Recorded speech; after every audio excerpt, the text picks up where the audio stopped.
নমস্কার বন্ধুরা, খাদ্যরসিক চ্যানেলে আপনাদের সবাইকে স্বাগত জানিয়ে শুরু করছি নতুন একটা রেসিপি। আজকের রেসিপি পোস্তর বড়া। এই রেসিপি বানানো খুবই সহজ, খেতেও খুব ভালো লাগে। রেসিপিটা শেষ পর্যন্ত দেখবেন। তো চলুন দেখে নেওয়া যাক আজকের রেসিপি। পোস্তর বড়া বানানোর জন্য 50 গ্রাম মতো পোস্ত আমি ঠান্ডা জলে ভিজিয়ে রেখেছিলাম। এবার পোস্তটা পেস্ট বানানোর জন্য একটা মিক্সার জারে নিয়ে নিচ্ছি। তো দেখুন, পেস্টটা বানানো হয়ে গেছে। পেস্টটা কিন্তু একদম পাতলা হবে না। এবার পোস্তর পেস্টের সাথে একটা পেঁয়াজ কুচি, 3টে কাঁচা লঙ্কা কুচি, হাফ চামচ লঙ্কা গুঁড়ো, স্বাদ মতো লবণ, 1 চামচ চালের গুঁড়ি মিশিয়ে নিচ্ছি। এবার সবগুলোকে খুব ভালো করে হাত দিয়ে মাখিয়ে নেব, যাতে পোস্তর সাথে অন্য উপকরণগুলো খুব ভালো করে মিশে যায়।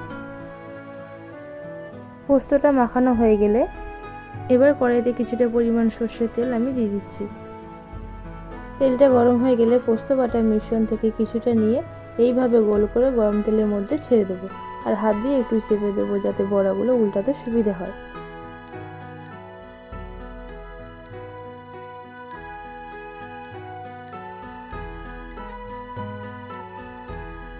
পোস্তর বড়ার একদিকটা খুব ভালোভাবে লালচে করে ভেজে নেব।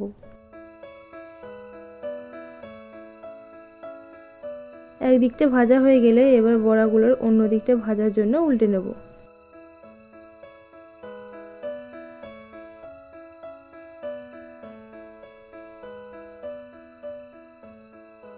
গ্যাসের আঁচ মিডিয়াম রেখে কিছুক্ষণ বড়াগুলোকে ভেজে নেব। দেখতেই পাচ্ছেন পোস্তর বড়াগুলো কত সুন্দর লালচে কালার চলে এসেছে। পোস্তর বড়া রেডি হয়ে গেছে। এবার গ্যাসের আঁচ কমিয়ে পোস্তর বড়াগুলোকে একটা একটা করে তুলে নেব।